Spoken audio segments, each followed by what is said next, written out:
they were talking about how women in jiu-jitsu and extension MMA need to be paid equally to men. And my take on it is it has nothing to do with your gender or how much you weigh or whatever it is. It's all about how many people are going to pay to watch you. Right? So unfortunately, usually women are not being watched as much as men in combat sports. And the other weight class, light people. If you're a big male heavyweight, you're getting the most money of anybody. We have lots of talented fighters that are lightweights that get paid nothing compared to their heavyweight counterparts. And now is this like, oh, weightism? Yeah. No, it's just laws of supply and demand. You know, like if people don't want to pay to watch you, you know, it's hard to pull, to justify it. So many different ways to tackle this conversation. I'm not sure what angle to start with, but like hopefully we'll cover all of them. And you're right. Like I think there's an expectation there, and that it's from a very immediate. When at first glance you look at it and you go, yeah, that makes sense. They're both fighting the same amount of time. They both train just as hard. Men and women should get paid equally, and immediately that makes perfect sense. But you're right, when it comes to promotions, the guiding force behind promotions is not ideology, it's not, misogyny, it's not that, it's numbers. They're looking at profits, so when the UFC, I personally believe the UFC's rules are tweaked towards striking against grappling. Yeah, and, for sure. Like the commission has a tradition in boxing, and there's some of that. But I honestly believe the UFC as an entity prefers striking because it's something that appeals more to the public. It's more exciting, perhaps. It's something that everyone understands a punch. Not everyone understands an armbar, right? Yep.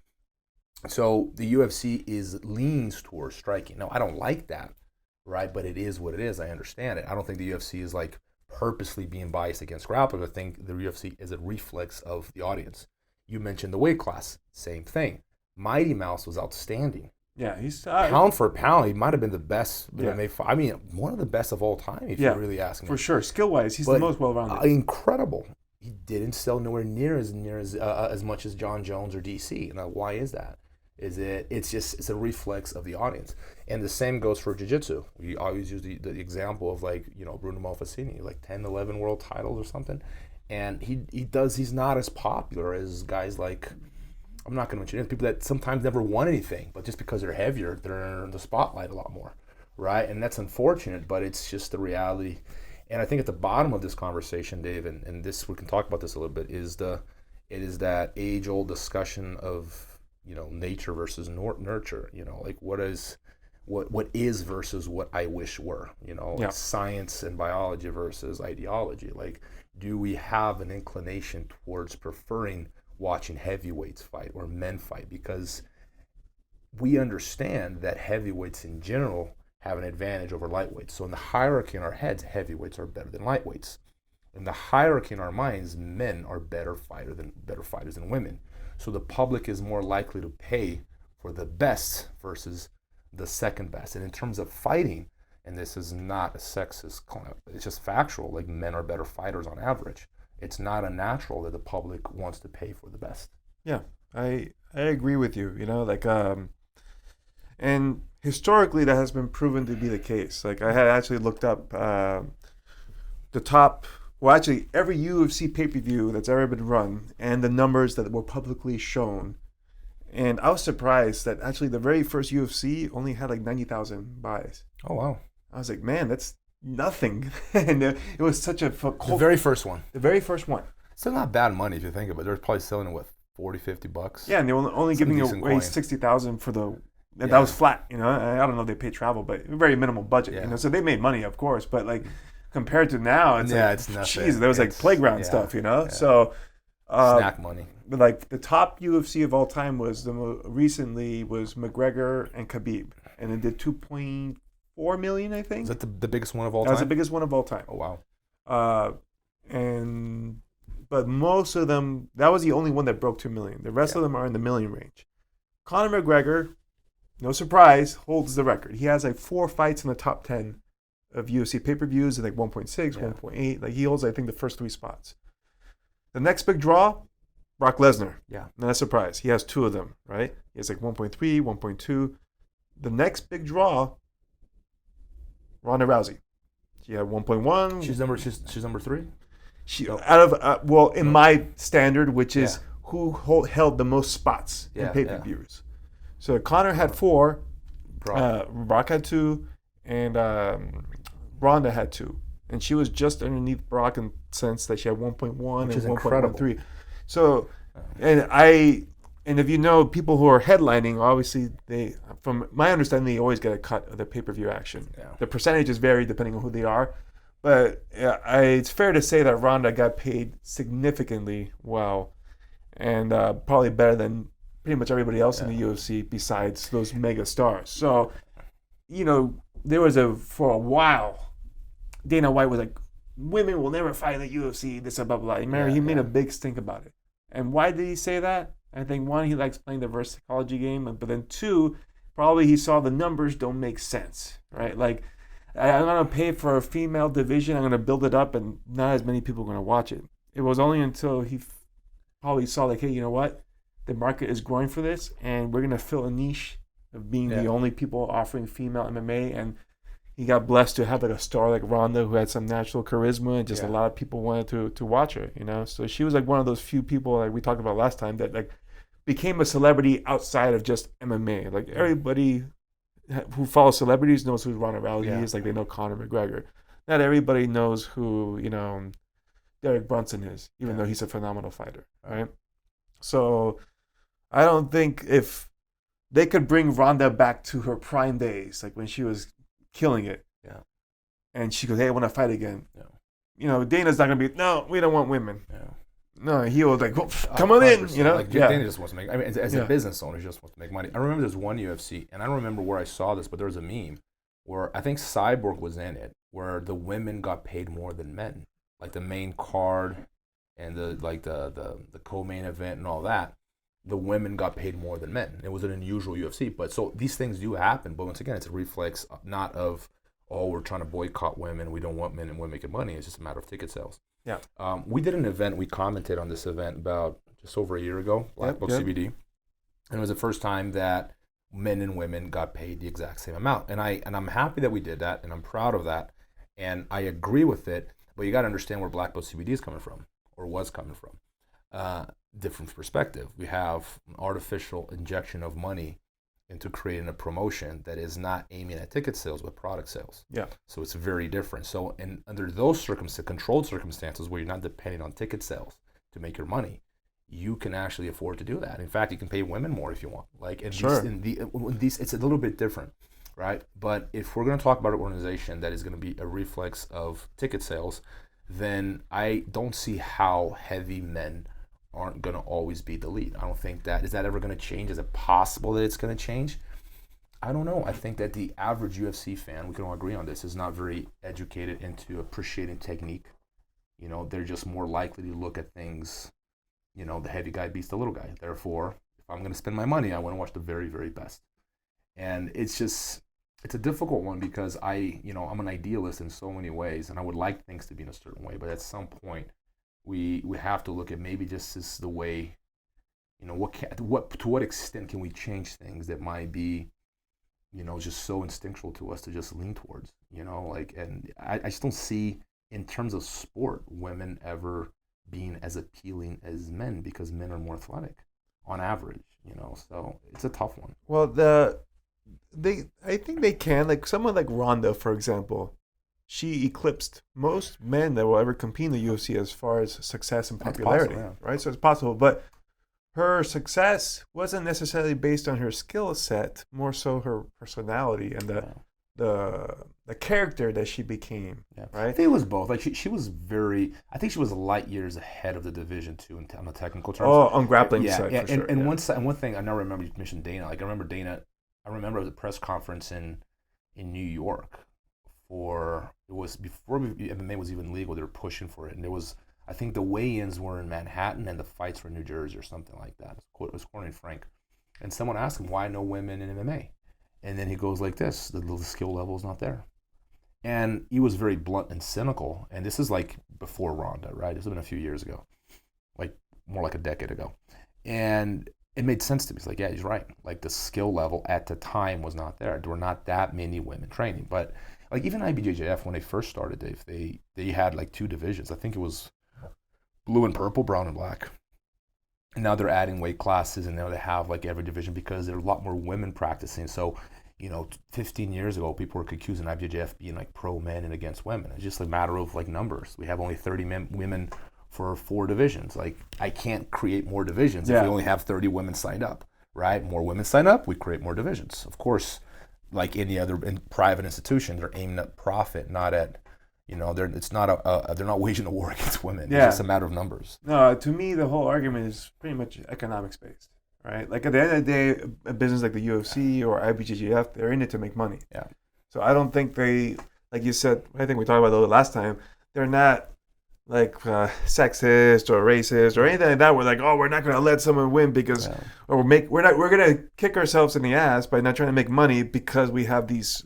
No, I don't think so. I don't think that's the way to work. I think it's just based on the numbers, So like for people who want to transcend, unfortunately, if you're a woman or you're a lightweight, you're probably going to make less money than a male in a heavyweight division, right? But it's been done, right? Conor McGregor is the best paid probably athlete in the UFC or MMA at all time, and he's a lightweight. He's 100. Well, he fought like 155 and 145. He moved all over the place, but he was a smaller guy. But he did it through charisma, right? Through his character, through the marketing of himself, right? So that's always what's going to make you the most money, right? Like Brock Lesnar is like a double-edged sword in the sense that he's got the WWE backing and he's this giant specimen. But he lacks the charisma. He doesn't have Conor's charisma. Yeah, I mean, he just has the WWE character, you know what I mean? But he's not like, I can't remember one word that he has said. You know what I mean? Like I don't remember any phrases that he said that are iconic. Like Conor has a bunch of them. Like write a book about him. Yeah. But like I think that the Conor is a good example of a lightweight doing well in terms of ticket sales. But I guess when we look at these things, we can always point out the Conors in the lightweight divisions and the Ronda Rousey in the women's, always possible. But we have to look at to have this a broad ranging view of the issue, we have to look at the average, and on average, right, the ticket sales lean towards the heavier guys, and boxing has always been that way too, 100%, and I just don't see a way around it. The inherent, like you said, there's like an inherent bias, and I think you're probably right in the sense that for the average guy, he sees a big dude and he sees a little guy. And he's like, the big dude's gonna beat up the little dude. So the big dude's probably gonna be the best fighter, right? Yeah. So I think that's always gonna be true. Like when you look at like powerlifting competitions, you're always seeing strong man. It's always the giant, monster of a guy that you're going to watch. You're not gonna watch like the 140-pound guy, even though like I just learned the other day, like actually the person who holds the best bench press is actually like a 40-year-old woman who's like 130 pounds and she can bench press 325. Wow. It was like, holy crap. You know what I mean? Like, wait, is that the record for I think they have something called like the Wilks score, which is like essentially proportion to your body weight. Proportion to your body weight and all that. And I think it also accounts for gender or whatnot. But like technically she's lifting better than anybody else. That's incredible. Which is amazing, what I mean? Because normally women on the bench press is a really hard thing to do because they normally don't carry that much muscle mass in there. But like I saw her lifting and and she's a beast, So like, but that's rare, right? Yeah. That's like you said, we could find like the outliers, but as a rule of averages, it's not going to work in their favor. Mm-hmm. So I think you are right that in the sense that we're always going to look to the bigger male figures to be the better fighters, the stronger guys, because that's just a stereotype that exists, right? And unfortunately, even though it might not be true, it is what it is, So if you want to overcome that, you have to follow the examples of the McGregors and the Rondas, which you have to create that personality. Even guys, someone like Henry Cejudo, right? Like he's taken over Demetrius Johnson's spot and doing way better. Yeah. Right. Even though like they're pretty closely skilled, like they got 1-on-1 each. He got the last one, but like even then it was really close fight. You know what I mean? But he's doing way better than Demetrius was marketing wise. Yeah. And he wasn't even an interesting character before, but then like he started branding himself Triple C, and he's doing the cheese ball, the little like, grin on the they gotta find a voice. When they find a voice on that'll be the advice to women and lighter weights in general. It's like once you find that, then people more likely be interested in what you have to say, because once again, the average fan is not educated enough to appreciate your technique as by itself. They need a story. They need a context. They need the drama. They need the soap opera, right? They need, like Ronda was that character. She had a really cool background from judo. She had a really sad story with her father. She always felt like she was fighting for her father. That adds to the character, because now you got a story behind it. You can see that the emotion has we all have these stories. We all have like a context behind our journeys, but unless you get that across, people aren't interested. Yeah. And I think it's important that people break out like that, because essentially Rhonda paved the path for other women to follow in her footsteps. Yeah. And sort of take over the mantle, right? Because now, like, maybe before her, the average dude's like, a woman couldn't do anything, fight, they're not going to do good. And then they see Rhonda kicking everybody's butt, and like, oh, damn, women can fight, and they can fight really good. Yeah. I'll start paying attention now. Because before, I never even considered it, like, and the average guy might have thought that way, and then she just opened the path. And likewise, when you have lightweights, you're like, lightweights are not good, and then you see Connor smoking fools, and you're like, oh crap, these guys can really fight, And they actually had a clip of Connor fighting the mountain, and he like body TKO'd him like in the sparring session. Like they weren't going super hard, but like he gassed them out, But those videos are important, because people start seeing, what technique is important. You know what I mean? And I think with time, with a more educated public, these things may change. Are they ever going to be completely equal and fair?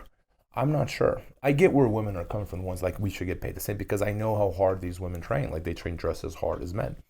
There is also the fact that there are a lot more men practicing BJJ. For sure. Or MMA for that, especially MMA, right? MMA. So my gym is close to 50-50 when it comes to women and men. You have a lot of women. Yeah, like I think I have the highest ratio I've ever seen in gym, like close to it. Like other than women, gyms that are like almost, I've seen gyms that are run by women. Yeah. And then it just draws only women. Very few guys go to it, right? But like for a gym run by a guy, I have like close to half my audience being female, maybe a third, which is still pretty high. Yeah. And I think it's going up and it's changing. And I as a father of two girls, I truly believe that, BJJ, at least speaking for BJJ, maybe not MMA, is women are the future demographic for BJJ. I truly believe that. I think they're attracted to it. They like it just as much as men. They're intimidated by the idea of having someone on top of them. Yeah. So it's a very difficult thing to break that paradigm where, you're going to convince them like, hey, it's not as threatening as it looks initially, because it looks sexual if you don't understand BJJ. Yeah. You're gonna have some hairy guy breathing on you. It's trying to choke you. Think about, put yourself in their shoes. No, it's for sure very Some of them intimidating. have trauma. Yeah. So that's like a very and they like, we don't even like people approaching our personal space. Imagine someone on top of you trying to choke you your first day, right? So advice to gym owners is like ease them into it. They're not you. You like sweaty people on top of you trying to choke you out, right? You've been training for years, right? Your new student does, especially women, but I don't know, I just don't see a way around that. Like I would like them to get paid just as much as men, but if I think of a promoter of any fight organization, I just don't see them making that call unless that's part of their marketing scheme, is to market is like we pay exactly the same, and that turns into a marketing tool to draw a bigger female audience. I think that the issue perhaps is not so much with the promoters that aren't paying, is more like, well, maybe make more noise to get more women watching to support, because the support is not really coming from, because I hear that support women's BJJ. I'm like, yeah, let's support it, but the support is going to come from women themselves who are actually going to be engaging with the sport more, not forcing promoters to make a unreasonable decision when running their shows. Yeah, I'm going to be in the whole $30,000 this show just to show my support to like the 12 women who showed up at my event. Yeah. That's not fair on the promoters either, right? So it isn't at all. It's a grassroots kind of like slow process. It's very organic, where you have to convince women who don't train, this is cool. You got to support it. You got to show up at the gym. You got to buy tickets. And when you guys start doing that, every time a woman fights, and then the promoters see that, I can guarantee you they're going to start paying the women better. 100%. I've run tournaments, and if you had told me, hey, we do a women-only jiu-jitsu tournament, and you're gonna get all these women coming to watch it. Easy. I'll host it 100 times out of 100. Yeah. You know, so it's just an economics issue, right? Like you said, like a lot of women who are doing jiu-jitsu are like, oh yeah, we should support it, but are you? I don't know. Because you can look at, Invicta is a women-only MMA promotion. And they have a ring boy, which I thought was pretty funny. Yeah, that's funny. You couldn't pay me enough to do that, but yeah, but like, again, how much buzz does it get compared to other promotions? Not much, right? It's a reflex of the greater audience. It's not even the educated public. It's the I think 90% of people who buy the UFC never step foot in the gym. More like 95%. For sure, yeah. You know, and that's their audience. So when Dana White makes these decisions, I don't like them. Half the decisions he makes when it comes to like giving people title fights, I hate them. I'm like, what are you doing, man? I'm a fan. You know, give me the guy number 1 versus the number 2. That's what I want to see. You know, bring in the guy number 14 for a title fight just because he sells tickets. But he is a promoter. He's looking at numbers. He's not looking, I'm going to support men over women. Like, it just makes no sense. Yeah. I think Frank made a comment. It's like, even when you hire people, I think it's not, and I agree with him, it's not a decision. I would never hire someone because they're a woman or a man. Like, right. It's strictly a business decision. Exactly. You're getting hired based off your competence, you know, and